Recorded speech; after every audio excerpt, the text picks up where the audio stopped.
آپ کو یہ ہسٹری اس لیے بیان کرتا ہوں کہ مجھے گولڈن جوبلی، ڈائمنڈ جوبلی، حاضر امام کی گولڈن جوبلی کی کچھ بات کرنی ہے، اس کے لیے یہ چیز جاننی ضروری ہے۔ یہ گولڈن جوبلی ابھی ابھی نکلی ہے ایسا نہیں، یہ تو 2000 3000 5000 سال پہلے سے ان چیزوں کے اشارے ہوئے ہیں۔ آپ کبھی علم پڑھو تو آپ کو حیرانی ہوتی ہے۔ اس طرح اسلام شروع ہوا۔ نبی کریم کی وفات تک 5 لاکھ آدمی مسلمان ہو چکے تھے، 2 لاکھ مدینے میں تھے۔ بھلے ان کے اندر بہت سے یہودی تھے، یہودی بہت کم مسلمان ہوئے، کرسچن بھی بہت تھے، مگر جب نبی کریم نے وفات پائی تو علی کے دشمن بہت ہو گئے تھے۔ علی کے دشمنوں میں سب سے بڑے دشمن جو تھے انہی کے جو صحابی اور کمپینین تھے رسول اللہ کے، وہ علی کے دشمن تھے۔ اور یہاں فاتح پڑ گیا، علی کا چھوٹا سا گروپ الگ ہو گیا اور خلیفوں کا بہت بڑا گروپ، سارے جتنے بھی مسلمان تھے وہ 99% خلیفہ کی طرف چلے گئے۔ ابھی جو علی کے پاس جو علم تھا اس کو اپنے مریدوں کو دینے کے لیے وقت نہیں تھا۔ علی کے 5 برس خلافت کے لڑائیوں میں نکلے، جان بوجھ کے لڑائیاں کروائی گئی۔ اینی وے جو علم دینا تھا وہ نہیں ملا، حالانکہ بہت کچھ علم ملا سلیمان فارس کے تھرو سے، ابو ذر غفاری کے تھرو سے، ساسا بن سوہان کے تھرو سے۔ یہ کچھ ایسے لوگ تھے نزدیک کے کہ جو ایک دوسرے سے علم رکھتے تھے۔ سلیمان کو تیار کرنے کے لیے علی مرتضیٰ نے بڑی بخششیں کی۔ سلیمان فارس، اسلام کے عالموں نے ایمان کے 10 درجے رکھے ہیں۔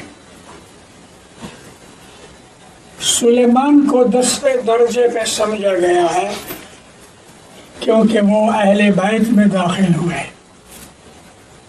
اس سے نیچے اترتے ہوئے ابو ذر غفاری بھی تھے۔ ان لوگوں کے پاس روحانی سیکرٹ علم تھا کہ جو مرتضیٰ علی سے اور مولا علی علیہ السلام کی مہربانی سے رسول اللہ سے ملا۔ نبی علیہ السلام کی وفات کے بعد یہ لوگ تھے جو اصحاب تھے، 10 اصحاب، کہ جو لوگوں کو امامت کی شناخت دلایا کرتے تھے۔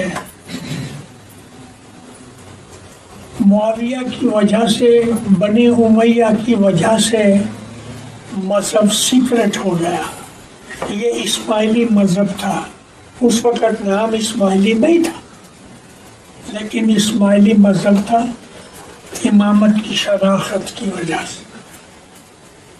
اس طرح سے یہ چلتا رہا۔ مرتضیٰ علی شہید ہوئے، حضرت امام پیر حسن شہید ہوئے، امام حسین شہید ہوئے، امام زین العابدین شہید ہوئے۔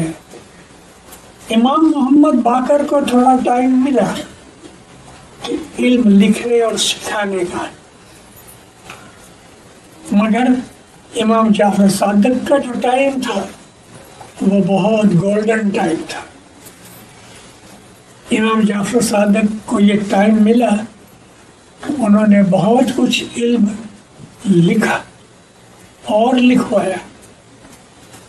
بڑے بڑے عالم امام جعفر صادق کے شاگرد تھے. ابو حنیفہ جو سنیوں کا امام ہے، سنیوں میں جو 4 امام ہیں ان کے اندر ابو حنیفہ حنفی ہے، یہ امام جعفر صادق کا شاگرد. اس طرح امام جعفر صادق نے علم کی بنیاد رکھی، ایک یونیورسٹی بنائی، اس کے پہلے کالج بنایا، جامعہ بنائی، جو جامعہ یعنی یونیورسٹی، اور اس طرح علم کی بنیاد رکھی.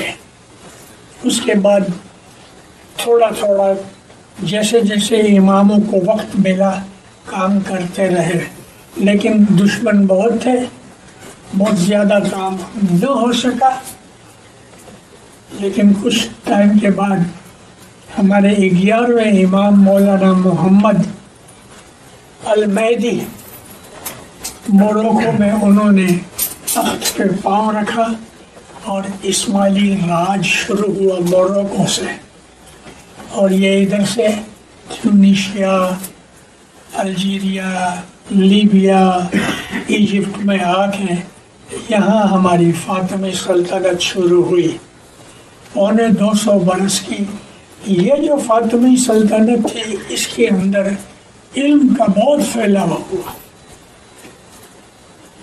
بہت پھیلاوا، اور اس پہ خاص طور پہ امام حاکم کے ٹائم میں. ساتھ ساتھ اماموں کو سب معلوم تھا، ساتھ ساتھ ادھر امام مسترشد باللہ کا وارہ آیا، اور ادھر حسن بن صبا نے علموت میں اپنا راج قائم کیا. جب یہاں مفتی علی تخت کے اوپر بیٹھ گیا تو جو اسماعیلی تھے وہ ادھر سے نکل کے امامت بھی وہاں چلی گئی.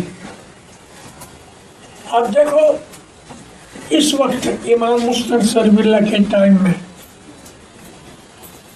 ادھر وہاں علموت میں کام کاج ہوا، اور امام نے ہمارے پیر صدر نور کو ہندوستان بھیجا. 2 جگہ علم شروع ہو گیا. علموت کے اندر 171 ایئرس کی جو راج تھا ہمارا، اس کے اندر ہمارا بہت سا حصہ جو تھا علم کا وہ مفتی علی کے ہاتھ میں چلا گیا. بہروں کے پاس ہے آج وہ. فاطمی ٹائم کا جو لٹریچر ہے وہ بہروں کے پاس ہے، لیکن ہمارے دائیوں نے علموت کے اندر پھر سے اس کو لکھنا شروع کیا، عربی اور فارسی دونوں میں لکھنا شروع کیا، اور یہاں ہندوستان کے اندر ہمارے پیروں نے لکھنا شروع کیا. گنان جو ہے وہ علم ہے کہ جو فاطمی ٹائم کے اندر بہروں کے ہاتھ میں چلا گیا، اور علموت کے اندر ہلاکو خان نے برباد کر دیا، جلا دیا، لیکن ہندوستان میں بچ گیا.